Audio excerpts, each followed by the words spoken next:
Bismillahirrahmanirrahim. In this video session, I'm going to show you how to solve the C++ program, that is lab activity of chapter number 4, control statement.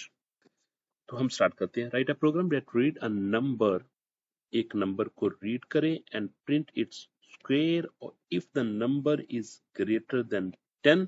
अगर वो 10 से greater हो तो square print करे, otherwise उसका वो cube print करे. यानी हमने कंडीशनल काम करना है. ठीक है, तो वही आपने तरीका यूज करना है. सबसे पहले क्या करना है, आपने वेरिएबल डिक्लेरेशन, फिर इनपुट, फिर प्रोसेसिंग करनी है. इंटीजर नम, ये मैंने वेरिएबल डिक्लेयर कर दिया नम के नाम. फिर एंटर अ नंबर, और नम में ले लिया. फॉर एग्जांपल नम में मैं एंटर कर देता हूं सपोज 25. ठीक है, नम में मैं कौन सी वैल्यू स्टोर करता हूँ, नम में मैं वैल्यू 25 स्टोर करता हूँ. तो देखूंगा कि 25 इज ग्रेटर देन 10. यस, तो वो क्या करेगा, स्क्वायर इक्वल टू, ये मेरा मैसेज शो करेगा, नम टाइम नम, यानी कि 25 को यहाँ पे 25 टाइम 25 को मल्टीप्लाई करेगा, जो आंसर होगा वो इधर शो कर देगा और नेक्स्ट चला जाएगा. एल्स इसका क्या कर दिया जाएगा, एल्स पार्ट इसका स्किप कर दिया जाएगा. ठीक है, एल्स पार्ट इसका स्किप कर दिया जाएगा. अब देखिए, अगर आप इसके नम की वैल्यू, अब दूसरी सूरत में अगर आप क्या करते हो, अगर आप नम की वैल्यू कुछ और लेते हो, मैं यहाँ पे नम की वैल्यू और लेता हूँ, यानी कि 10 से लेस लिखने की कोशिश करता हूँ, 10 से लेस लिखता हूँ और फिर देखता हूँ कि इसकी वैल्यू क्या आती है, इसका आंसर क्या आता है. ठीक है, सपोज नम में आपने, ये एक नम था, सी इन किया आपने 5 कर दिया, तो यहाँ पे चेक होगा 5 इज ग्रेटर देन 10, तो ये कंडीशन फॉल्स हो जाएगी. फॉल्स के केस में ये स्टेटमेंट एग्जीक्यूट नहीं होगी.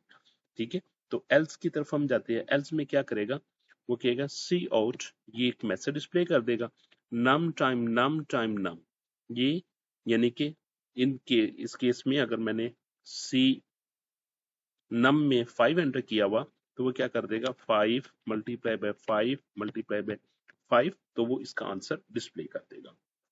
ठीक हो गया, ये आप देख लें. इसमें इसको मैं रिमूव कर देता हूं ताकि आप, इट्स ओके.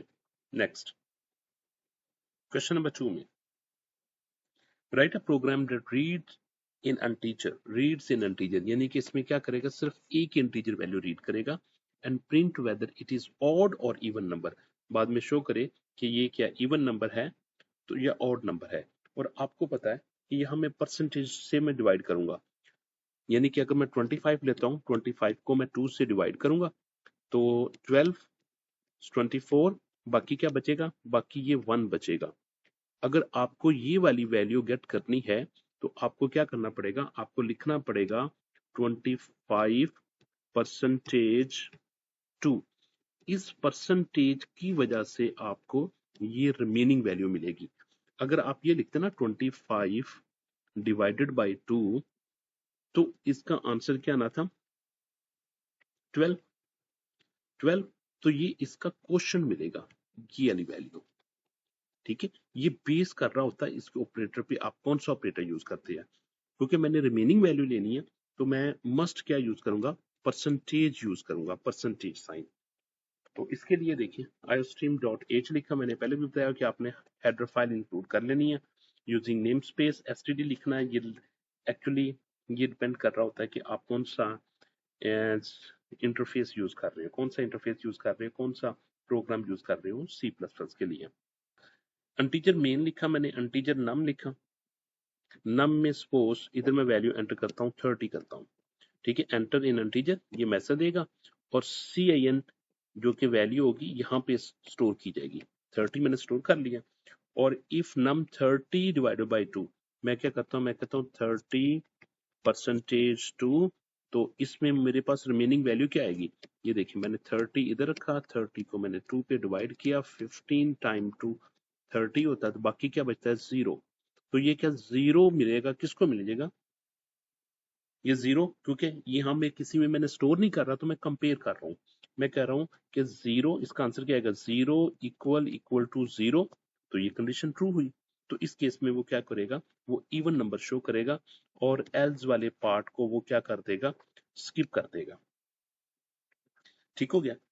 अब अगर मैं इसमें वैल्यू दूसरी एंटर करता हूं, यानी कि मैं इसमें वैल्यू लिखता हूं ऑड वैल्यू की लिखने की कोशिश करता हूं, ऑड वैल्यू की, तो फिर देखते हैं कि ऑड वैल्यू का क्या आउटपुट आती है। ठीक है, यहाँ पे मैं ऑड वैल्यू लेता हूँ, इंटीजर नम, वेरिएबल डिक्लेरेशन हुई, मैसेज डिस्प्ले हुआ, नम में आपने लिखा है 27 लिखा। ठीक है, तो अब ये चेक करेगा 27 डिवाइडेड बाई 2, 27 को वो 2 पे डिवाइड करेगा, 13 टाइम्स 2 26 होता है, बाकी क्या बचेगा, रिमेनिंग 1 बचेगा। अब वो देखेगा कि 1 इक्वल टू 0 होता है, क्या 1 0 के बराबर होता है, नो, तो ये कंडीशन क्या हो जाएगी, फॉल्स। तो ये वाली स्टेटमेंट, क्योंकि एक ही स्टेटमेंट लिखी हुई है, ये वाली स्टेटमेंट नहीं चलेगी, अब ये वाली स्टेटमेंट चलेगी। एल्स सीओड क्या शो करेगा, वो करेगा ऑड नंबर। तो ये प्रोग्राम था। नेक्स्ट प्रोग्राम की तरफ हम मूव करते हैं। Write a program that reads 3 numbers. जी, नेक्स्ट प्रोग्राम में write a program that read 3 numbers. कितने नंबर्स, वो 3 नंबर्स रीड करने का कह रहा है, तो 3 नंबर आपने रीड करने हैं and print the largest one, और फिर आपने लार्जेस्ट वन को डिस्प्ले करना है। तो इसमें देखिए क्या वो कह रहा है, इंटीजर ए बी सी, 3 मैंने वेरिएबल डिक्लेयर कर दिए, एंटर 3 नंबर्स, ये मैंने एक बार मैसेज लिखा, और सी एंड ए में वैल्यू एंटर करना आपने, फिर बी में वैल्यू एंटर करेंगे आप, फिर सी में वैल्यू एंटर करेंगे, और इसके बाद इंटीजर इक्वल टू लार्जेस्ट लिखा हुआ, इंटीजर इक्वल टू लार्जेस्ट लिखा हुआ, यानी जो भी लार्जेस्ट होगा, मैंने क्या लिखा, मैंने क्या दिया कि ए सपोज लार्जेस्ट है, ए की वैल्यू सपोज मैंने क्या दी, लार्जेस्ट। सिंपल हो गया। इसके बाद मैं चेक करने जा रहा हूं, अगर तो बी ग्रेटर देन लार्जेस्ट हुआ तो फिर लार्जेस्ट कौन सा आ जाएगा, लार्जेस्ट की वैल्यू, यानी कि largest will get value from B. फिर सी को भी मैं चेक करने जा रहा हूं, सी ग्रेटर देन लार्जेस्ट, तो फिर सी की वैल्यू किसके पास आ जाएगी, लार्जेस्ट के पास आ जाएगी। तो फिर बाद में लार्जेस्ट नंबर, ये मैसेज डिस्प्ले होगा और लार्जेस्ट शो करेंगे। हम एग्जीक्यूट करते हैं इसको।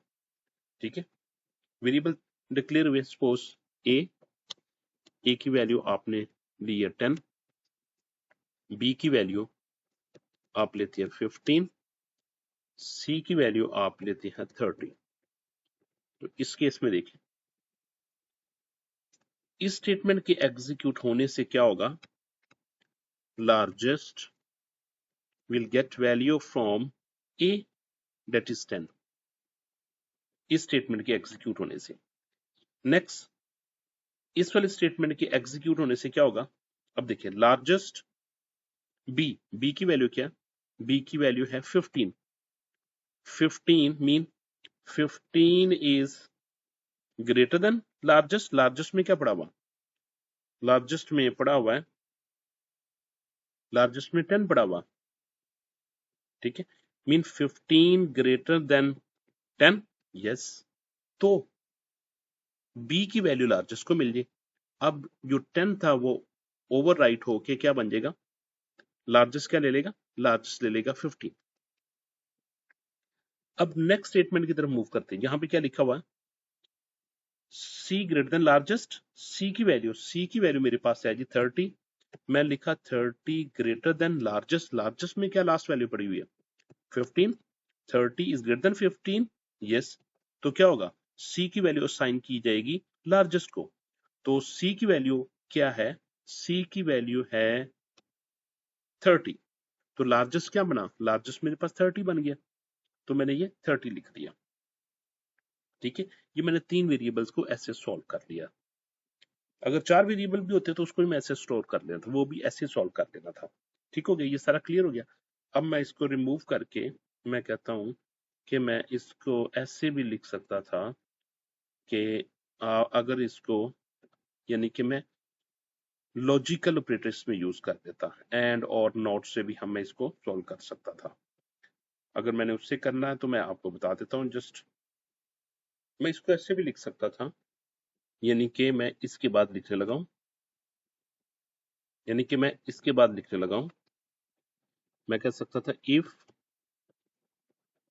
A greater than B and A greater than C, C out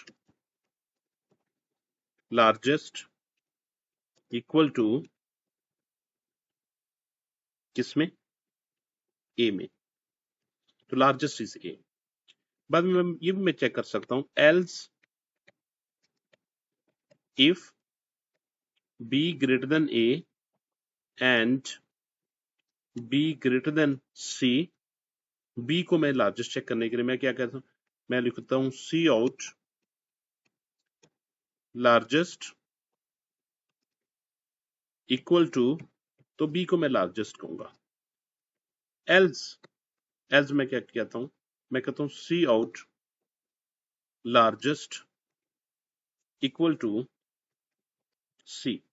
तो मैं इसको लॉजिकल ऑपरेटर यूज करते हुए भी मैं ऐसे सॉल्व कर सकता हूं, ये भी एक वे है।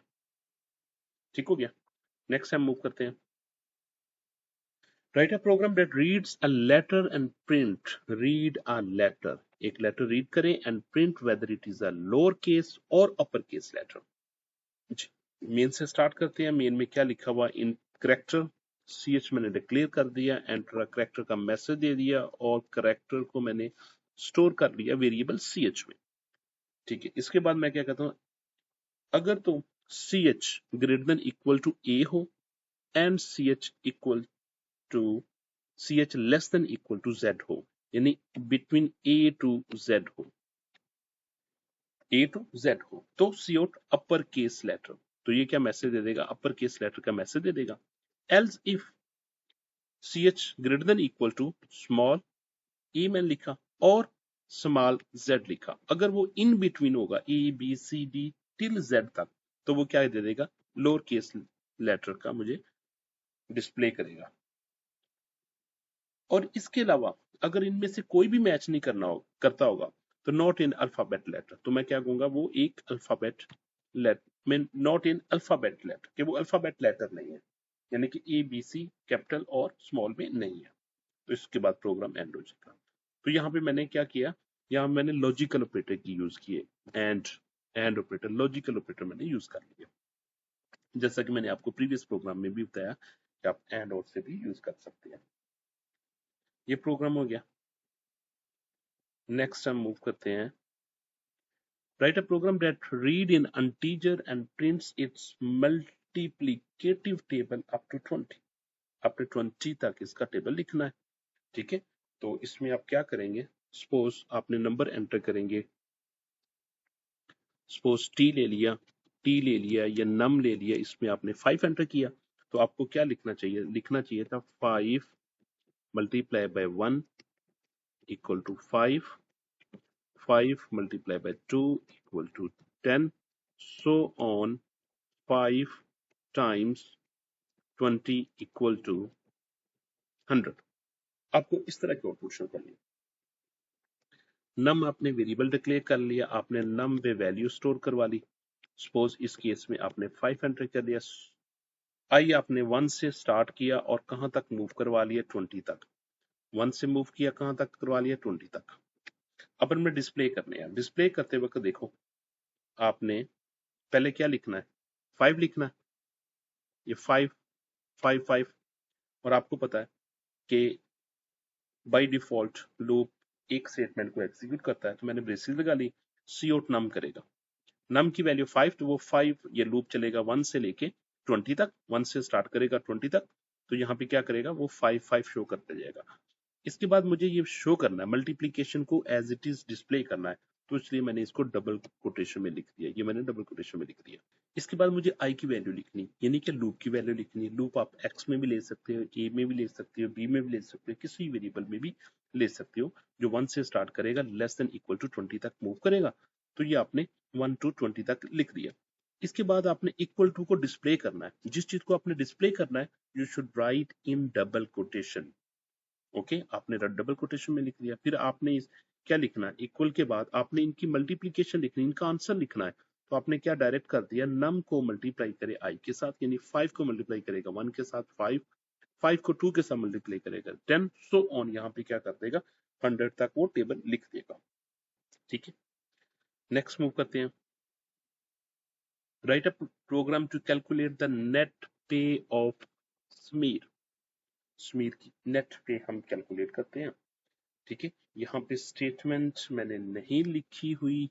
स्टेटमेंट अगर आप बुक से देख लेंगे तो ठीक होगा, क्योंकि मेरे सामने ओपन है। ओके, हमने क्या कर लिया इसमें, फ्लोट, बेसिक पे, हाउस रेंट, नेट पे हमने वेरिएबल डिक्लेयर कर लिए और इनकी डेटा टाइप्स है जी फ्लोट, मींस पॉइंटिंग वैल्यू के आने के चांसेस है, इसलिए मैंने फ्लोट डिस्प्ले कर दिया, फ्लोट डिक्लेयर कर दिया। एंटर बेसिक पे, मैसेज डिस्प्ले हुआ और बेसिक पे को स्टोर कर दिया गया बेसिक अंडरस्कोर पे के वेरिएबल में। अब देखिए, अगर कहता है कि बेसिक पे लेस देन 30,000 हो तो क्या करें, 0.3% ऑफ बेसिक पे इसका हाउस रेंट जाता है, वो हाउस रेंट में स्टोर कर लिया इसने। इसके बाद अगर इसकी बेसिक पे लेस देन इक्वल टू 50,000 होगी, ये तो 30,000 था ना, 30,000, तो ये अगर 50,000 होगी तो 0.35। अगर देखो, अगर मेरे पास वैल्यू होती 28,000, मैं कहता बेसिक पे मीन 20,000 इज लेस देन 30,000, तो उसने ये वाली स्टेटमेंट को एग्जीक्यूट करना था और बाकी जितनी भी स्टेटमेंट थी उनको स्किप कर देना था। ठीक है, तो इसलिए हमने क्या किया, हमने यहाँ पे लेस देन चेक किया इसको।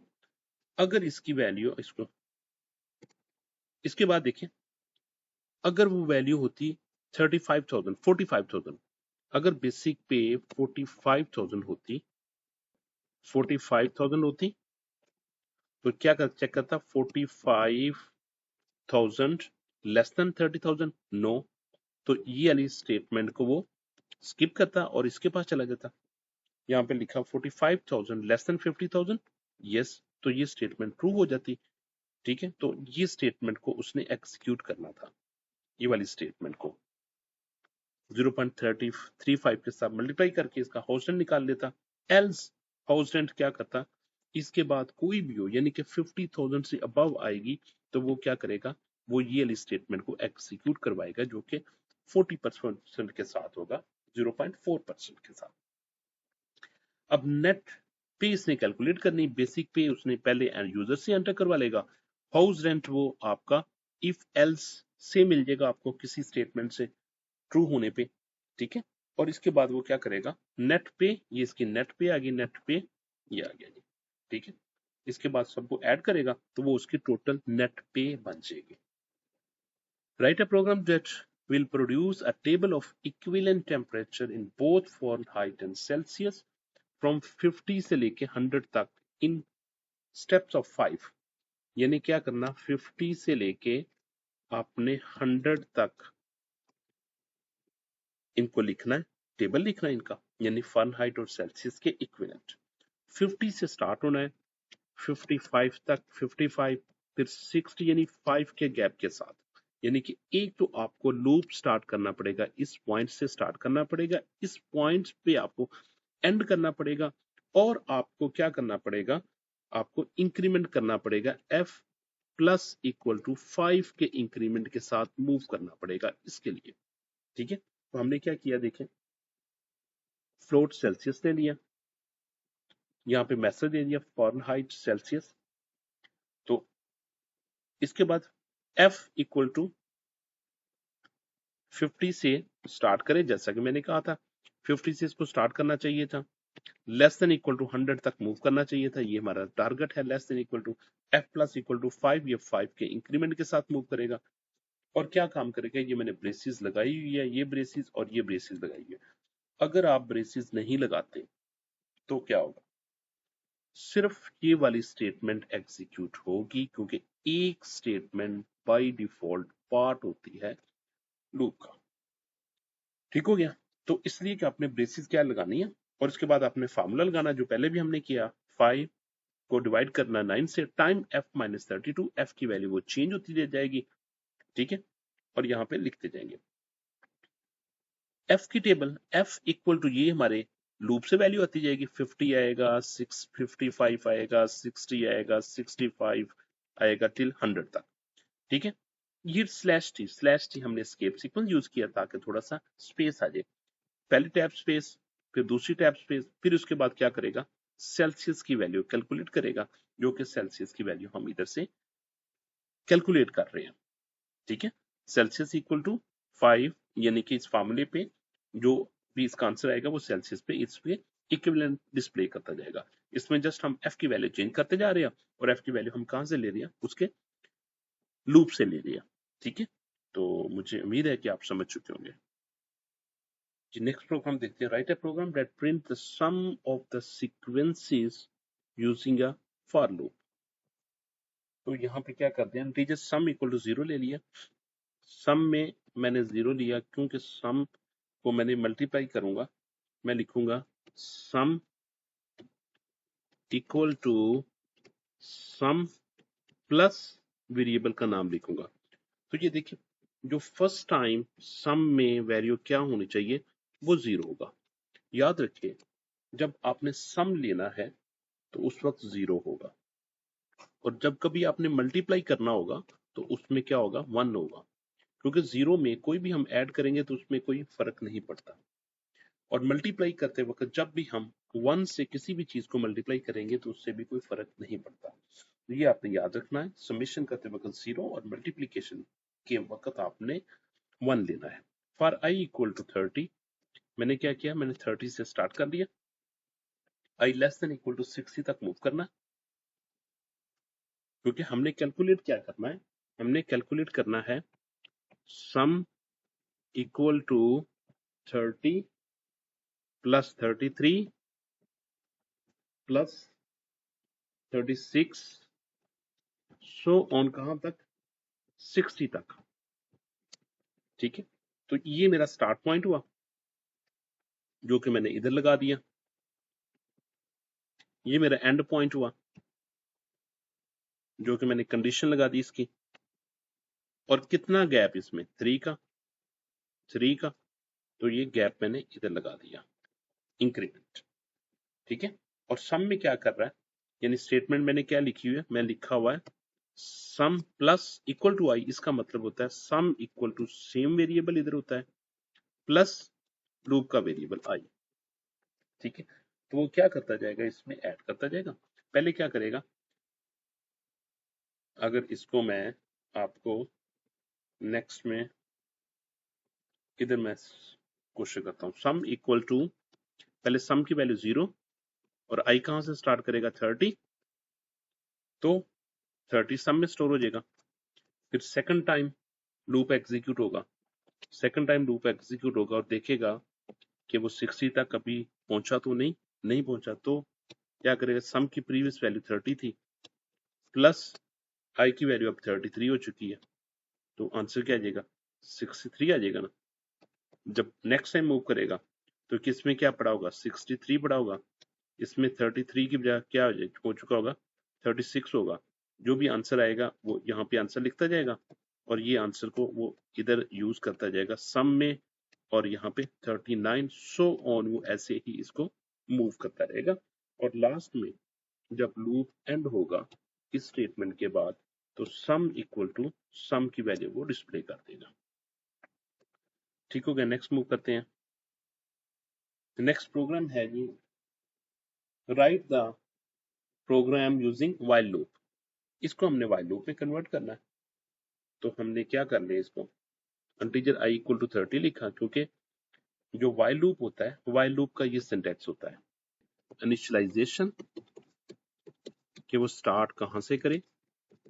ठीक है, इनिशियलाइजेशन के बाद उसकी कंडीशन चेक करते हैं, कंडीशन चेक होती है, कंडीशन चेक करने के बाद उसका बॉडी में मूव करता है, बॉडी में के बाद वो इंक्रीमेंट होता है या डिक्रीमेंट होता है।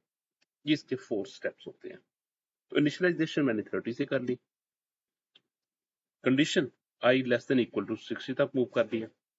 बॉडी क्या थी, बॉडी में हमने क्या करना था, सम को एग्जीक्यूट करवाना था, sum equal to sum plus I लिखना था, और इंक्रीमेंट इसमें क्या हो रहा है, ये i प्लस इक्वल टू 3 के साथ। तो हमने सिंपल इंक्रीमेंट करवा लिया, और फिर सम में की वैल्यू को सम में स्टोर करवा लिया और लास्ट में ये मैसेज दिया और यहाँ पे हमने डिस्प्ले कर दिया। नेक्स्ट मूव करते हैं क्वेश्चन नंबर 11 की तरफ। Write a program that print all the positive odd numbers up to 50 skipping those that are divisible by 5 using continue statement। एक तो हमने क्या करना है, यूजिंग कंटिन्यू स्टेटमेंट्स यूज करने। 50 से लेके और नंबर अप टू 50 हमने क्या करना है, 50 तक नंबर लिखने हैं। ठीक है, और नंबर मैं अगर 1 से स्टार्ट करता हूं, ठीक है, 1 3 लिख लिया, 5 लिख लिया, कहां तक मूव करना चाहता हूं, 50 तक। तो अब देखिए स्टार्ट कहां से हो रहा है, 1 से स्टार्ट हो रहा है, तो मैंने 1 से स्टार्ट कर लिया। एंड पॉइंट क्या 50, तो मैंने 50 से लिख लिया। अब इसमें भी 2 का इंक्रीमेंट करना, 1 + 2 3, 3 + 2 5, तो मैंने 2 का इंक्रीमेंट कर दिया और मैंने देखा है कि वो नंबर जो कि कंटिन्यू डिविजिबल 5 हो वो प्रिंट नहीं करने, स्किप करने। अगर आपने वही प्रिंट करने हो तो फिर आपने इसके लगाना है, फिर आप प्रिंट करें, अदरवाइज वो स्किप करेगा। इफ i %5 = 0, सपोज वैल्यू आ जाती है आपके पास 5, 5 डिवाइडेड बाय 5 = 0, 5 को 5 पे डिवाइड करेंगे तो 0 आ जाएगा, इक्वल 0। तो इस केस में वो कंटिन्यू, और कंटिन्यू के केस में वो यहां से ही वो इंक्रीमेंट की तरफ चला जाएगा, वो इधर नहीं आएगा, इंक्रीमेंट की तरफ आएगा, फिर वो कंडीशन चेक करेगा, फिर वो इधर इफ को चेक करेगा, अगर वो 0 नहीं हो तो फिर वो क्या करेगा, सी आउट आपकी वैल्यू को, आई की वैल्यू को प्रिंट करेगा। तो आप इस तरीके से आप इसमें करवा सकते हैं। ठीक हो गया। आप इसको स्किप किए बगैर भी लिख सकते हो, यानी कि आप जो 2 लिखा ना, 2 का इंक्रीमेंट किया, आप 2 को इंक्रीमेंट इधर ना करें, उसमें आप एक और कंडीशन लगा सकते हैं कि इफ i %5 = 0 आए तब भी इसको स्किप करना है, या फिर और मींस ये और के साइन होते हैं, ये 5 साइन, और क्या लगा सकते हैं, आप कह सकते हैं i %2 = 0, तो इनमें से कोई भी आ जाए तो वो क्या कर देगा, इसको स्किप कर देगा =0 के लिए। ठीक है, तो फिर इस केस में आपको लूप क्या करना पड़ेगा, लूप आपको लगाना पड़ेगा straight forward, for int i = 1, i <= 50 and i में प्लस। ठीक है, तो इसमें आपने स्ट्रेट फॉरवर्ड लगा दिया। अगर आप इस स्टेटमेंट को, इस कंडीशन को इसके साथ इंक्लूड करना चाहते हो तो आप ऐसा कर सकते हैं और यहाँ पे डिस्प्ले कर देगा। ठीक हो गया, उम्मीद है कि आपको समझ लगी होगी। Question number 12, write a program that reads an integer and prints its factorial.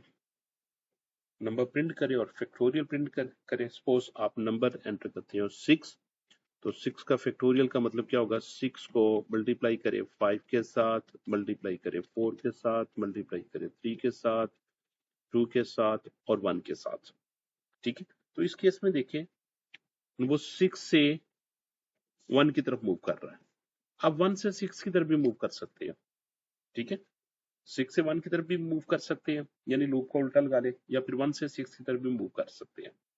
तो इस केस में देखिए पहले वो क्या करेगा, मैंने क्या किया हुआ, मैंने लॉन्ग इंटीजर फैक्टोरियल ले लिया ताकि इसकी वैल्यू बहुत बड़ी आती है। ठीक है, फैक्टोरियल = 1 लिया। क्यों 1 लिया, मैंने आपको पीछे बताया हुआ है कि अगर जब मल्टीप्लाई करेंगे तो it should be equal to 1। Addition के केस में, सम के केस में जो वेरिएबल पहले इनिशियलाइज करना उसमें 0 आएगा। एंटर पॉजिटिव इंटीजर नम, आपने वेरिएबल किसमें, वैल्यू किसमें स्टोर करवा ली, वेरिएबल की नम में। ठीक है, फिर आपने i = 1 से स्टार्ट किया और कहां तक मूव किया, उस नंबर तक, ये आपने कंडीशन लगा ली एक के इंक्रीमेंट के साथ और फैक्टोरियल में करता जाएगा। ये कैसे काम करेगा, ये काम करेगा फैक्टोरियल, सपोज मैं पूरा नहीं लिखता, मैं जस्ट फैक्ट लिखता हूँ, फैक्टोरियल = फैक्टोरियल टाइम i। अब अगर आपने नम में दिया हुआ है 6 लिया हुआ, तो वो कैसे मूव करेगा, आई मूव करेगा कहां से लेके कहां तक, 6 तक। सपोज अगर आई में आपने 6 एंटर किया हुआ है तो आई मूव करेगा 1 के लिए, 2 के लिए, 3 के लिए, 4 के लिए, 5 के लिए, 6 के लिए, ठीक है। जबकि फैक्टोरियल में प्रीवियस वैल्यू क्या ली हुई आपने, 1 लिया हुआ, यहाँ पे 1 लिया हुआ तो 1 आ जाएगा, 1 टाइम 1 आ जाएगा। जब आई की वैल्यू 2 होगी तो फैक्टोरियल में पहले क्या पड़ा हुआ 1, तो ये आंसर क्या आ जाएगा, 2 आ जाएगा। जब आई की वैल्यू 3 हो जाएगी तो फैक्टोरियल में प्रीवियस वैल्यू क्या पड़ी हुई है 2, क्या आंसर आ जाएगा, 6 आ जाएगा। 6 टाइम 4 24, 24 टाइम 5 120, 120 टाइम 6 72 मींस 720। तो ये ऐसे मूव करे, ये देखिए प्रीवियस वैल्यू यूज की जा रही है, प्रीवियस वैल्यू यूज की जा रही है, ये प्रीवियस वैल्यू यूज की जा रही है, ठीक है। तो ये मैंने एक फैक्टोरियल का प्रोग्राम लिख दिया, ये ऐसे मूव करेगा। तो बाद में फैक्टोरियल ऑफ ये मैसेज डिस्प्ले करेगा और जो फैक्टोरियल में जो वैल्यू पड़ी होगी वो फैक्टोरियल की वैल्यू को शो कर देगा। Next, write a program that reads the coefficient a, b, and c of the quadratic equation and print the solution of x. यहाँ पे कैसे उसने एक्सप्लेन किया हुआ है, write a program that reads the coefficient a, b, and c of the quadratic equation and prints the real solution of x using the following formula. ये formula दिया हुआ x equal to minus b plus minus b square minus 4ac over 2a. Note that if b square equal to 4ac equal to 0, then there is only one real solution. If it is greater than 0, then there are two real solutions, and if it is less than 0, then print the message no real solutions. तो आइए हम इसको solve करते हैं।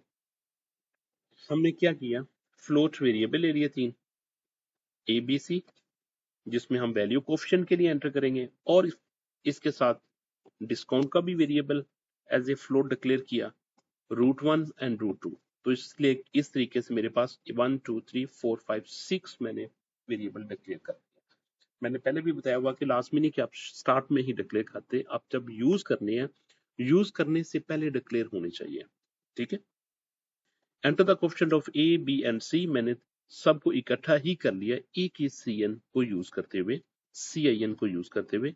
ए extraction operator सिर्फ आपने use करने, B फिर एक्सट्रैक्शन ऑपरेटर आपने यूज करने, सी, तीनों को मैंने स्टोर कर लिया ए बी सी में। इसके बाद मैं डिस्क्रिमिनेंट फाइंड आउट कर रहा हूँ, बी स्क्वायर माइनस 4ac, तो ये डिस्क्रिमिनेंट मुझे मिल जाएगा। इसके बाद देखें सिंपल, मैंने क्या है कि अगर डिस्क्रिमिनेंट ग्रेटर देन 0 होगा तो √1 √2 आपको मिलेंगे, और फिर 2 रियल रूट्स आ जाएंगे, √1 का मैस √1 की वैल्यू और √2 की वैल्यू। तो ये कैसे आएंगे, इस फॉर्मूले से, minus B plus square root लेंगे हम इसका डिस्क्रिमिनेंट का, ये स्क्वायर रूट ले लिया, डिवाइडेड बाय 2a से कर दिया। इसी तरीके से माइनस बी माइनस के साथ, यहाँ प्लस के साथ, और यहाँ पे माइनस के साथ स्क्वायर रूट लिया और डिवाइडेड बाय 2a से कर दिया। जो भी वैल्यू आएगी √1 √2 में स्टोर कर दी जाएगी। इसके बाद अगर else if discriminant equal to 0 होगा तो क्या करेगा, √1 इक्वल टू minus B divided by 2a, C out क्या करेगा, only one real root is that is √1, √1 आ जाएगा। एल्स क्या हो जाएगा, वो क्या कहेगा, अगर लेस देन 0 आता है डिस्क्रिमिनेंट तो नो रियल सोल्यूशन। तो ये इसका प्रोग्राम है। I hope this is the last program, and thank you so much dear students.